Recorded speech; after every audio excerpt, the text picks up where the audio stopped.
So we are instructed to share the Bishop's Convention address from last weekend. And thank you for serving as delegates.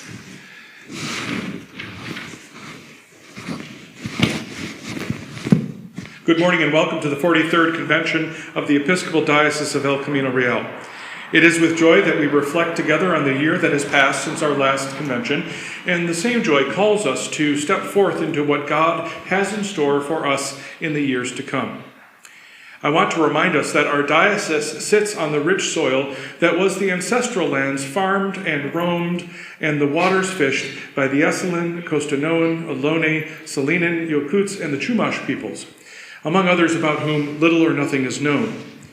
These lands have, throughout generations, also welcomed many people from different cultures and places all over the globe, including people from what is now Latin America, Asia, the Middle East, Europe, and parts east in our country.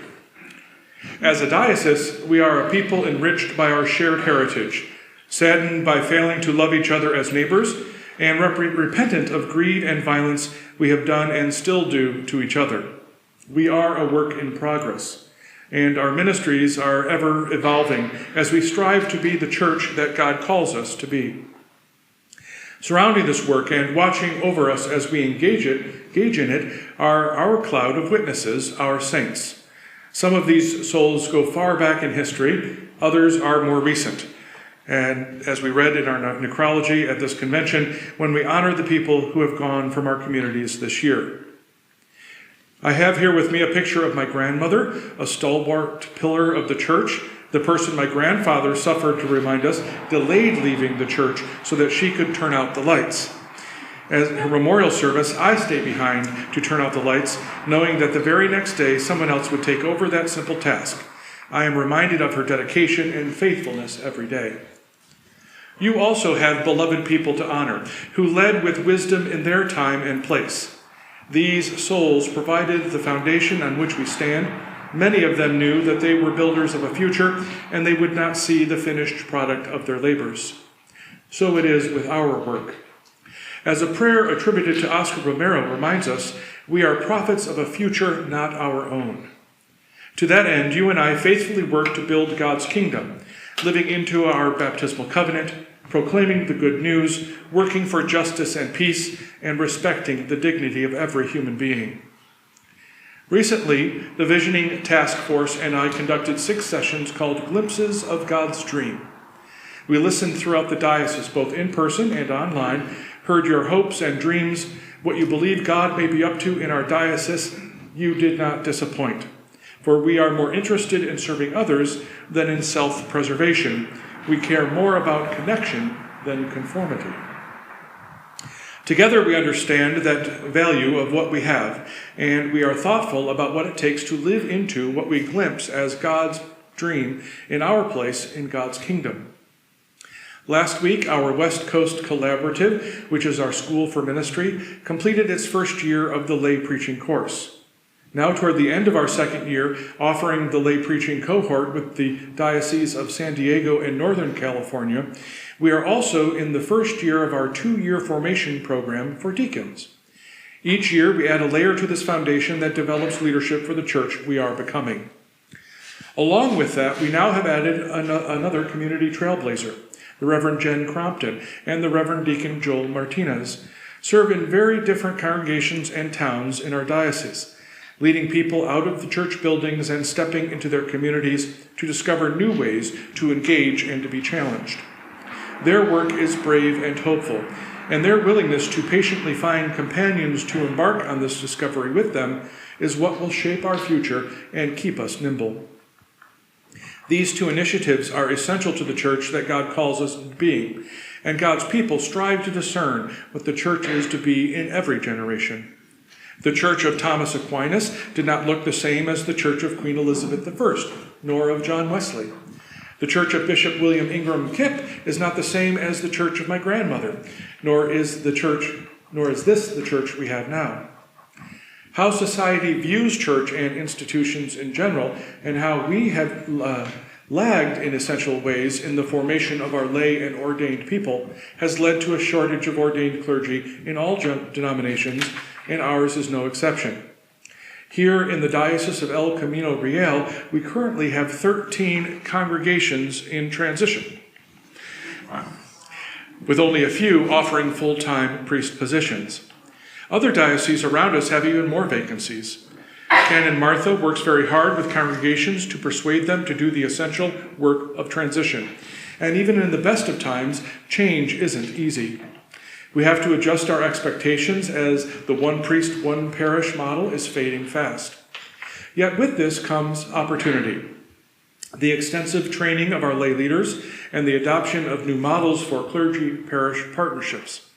These opportunities are not new ones. They just arrived here a bit later than they have in other places in the West. So yes, we have challenges, and we are also delighting in new ways of being together and connecting with each other. One of the highlights of this year was the first in-person spring renewal held in April. We engaged in deep conversation about our baptismal covenant and our personal pilgrim journeys, and the joy of sharing in food, fellowship, and fun was palpable. There was a moment that will remain imprinted on me. At the end of the Eucharist, with the rhythmic music, we began to dance.